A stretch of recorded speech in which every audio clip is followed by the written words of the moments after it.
Di sisi lain, kita tahu bahwa pelatih Patrick Kluivert ini baru 2 bulan bergabung bersama timnas untuk melatih timnas. Kira-kira pemain kita yang akan membela timnas ini, apakah bisa beradaptasi dengan skema kepelatihan Patrick Kluivert atau mungkin jangan-jangan masih ada sebagian yang tampaknya sulit untuk move on dari Sintayong? Ya karena ini baru pertama bagi dia, memang masih menjadi tanda tanya ya. Apakah akan cepat beradaptasi. Tapi kalau melihat dari sebelum-sebelumnya, ya bagaimana dengan Jai Isis begitu datang langsung main bagus.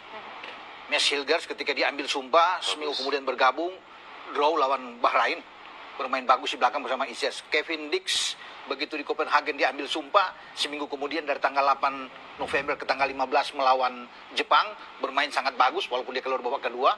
Mitoma pemain hebat dari Jepang yang main di Brighton and Hove Albion, tidak mampu berkutik, harus mengkasari dia sehingga dia bisa keluar baru bisa membuat gol. Jadi saya pikir nggak ada masalah buat pemain-pemain yang baru bergabung. Dan Kluivert tahu dengan kapasitas kualitas pemain-pemain yang lebih banyak, kan ini dari Belanda lebih banyak ya mereka, kecuali mungkin Emil yang ada sana, jadi atau Jordi. Tapi kalau saya lihat karena mereka profesional, dia tidak akan mengalami kendala untuk menyusun sebuah strategi. Cuma mungkin yang harus dilihat di sini strategi seperti apa untuk menghadapi Australia atau memancing Australia keluar. Mereka akan bermain dengan counter attack, tapi tidak akan parkir bus bertahan terus, mungkin enggak.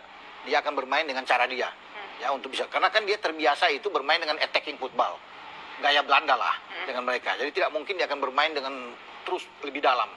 Jadi paling cocok kalau tidak 4-3-3, saya pikir lebih bagus dengan kedatangan Joy Pelupesi bermain dengan 4 karena dia kan hobi dengan flat ya. Tidak terbiasa mungkin bermain dengan 3, kalau flat bermain bisa ada 2 yang lebih bertahan. Ivar Jenner sama dengan Joy Pelupesi berdiri di depan Mes dan Jai Isis, ini akan jauh lebih bagus dengan Mes Hilgers, dengan Kevin Dix di kanan dan Calvin Verdong di kiri. Tom Hai ada di depan untuk bisa menjadi pendistribusi bola ya, memberikan umpan passing-passing. Nah kemudian ada juga yang di depan. Kalau jangan 4-2-3-1 saya pikir lebih fleksibel, lebih enak untuk mengontrol permainan lawan. Eliano ada di kanan. Ya kemudian kita bisa pakai, kalau saya secara radikal kita pakai aja Dean James dua-dua bermain dengan Verdong. Dean James main ke kiri dorong, dia ngotot bermain, punya kecepatan, passing dia bagus, bola-bola mati juga bagus. Jadi ini enak.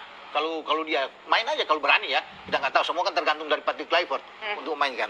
Sebenarnya kita punya Rafael Struijk yang bisa bermain di sana, bisa melebar, karena dia pemainnya bisa di sayap. Tapi kalau saya, Dean James saja sekalian untuk bisa bermain. Nah ini akan bagus, karena dia kuat dalam bertahan, kuat dalam counter attack menyerang. Jadi kalau 3 sama Eliano di kanan, jadi artinya 11-11 starting 11 itu adalah pemain-pemain yang tidak ada pemain lokal kita, yang benar-benar murni. Semua yang kita ambil tapi sekarang sudah menjadi warga negara kita. Kalau ini belum pernah terjadi, baik di zaman STY sebelumnya, belum pernah mencoba ini. Ya biasanya ada 2-3 pemain kita atau Marcelino dan Rido yang akan tampil. Tapi 11 starting 11 itu yang ditunggu oleh kita semua. Berani nggak? Tapi kok saya pikir dengan tuntutan dia, dengan tekanan yang luar biasa, dia harus memilih yang terbaik, Kluivert. Mainkan saja starting 11 itu. Nanti di babak kedua baru super sub itu mungkin Rido bisa ada, Marcelino bisa main, entah Kambuaya, Yakob Sayuri, bisa dipertimbangkan. Tapi pertama kan kita harus cari poin. Kalau kita tidak kebobolan saja, sepanjang 45 menit babak pertama ada rasa percaya diri. Confidence tinggi dari pemain-pemain untuk masuk lapangan dengan kepala tegak. Untuk menghadapi 45 menit babak kedua. Jangan kebobolan. Apalagi kalau kita mampu mencuri gol pertama, itu lebih pede anak-anak bermain. Karena ini bagus ini untuk dipertahankan. Dan Jai Isis di belakang itu adalah pemain yang lagi bagus-bagusnya di Serie A. Makanya dia diincar oleh banyak klub-klub bagus. Inter Milan, Juve, Milan semua yang mengincar dia. Karena dia selalu stabil. Tanpa pemain-pemain Venezia yang selalu beriringan dengan dia nggak peduli. Dia tetap dipertahankan di tengah, di back tengah. Dan dia bagus. Svoboda nggak ada, Sversko nggak ada di belakang Venezia. Selalu ditampilkan kapten. Nah, kita beruntung ada dia. Jangan sampai dia cedera. Ya. Karena saya takut ini Mbak Disa. Di tanggal 16 itu, dia akan bermain dalam partai yang sangat keras. Yang memungkinkan dia bisa cedera. Lawan Napoli. 4 hari menjelang begitu ya? Tuh. Napoli keras bermain.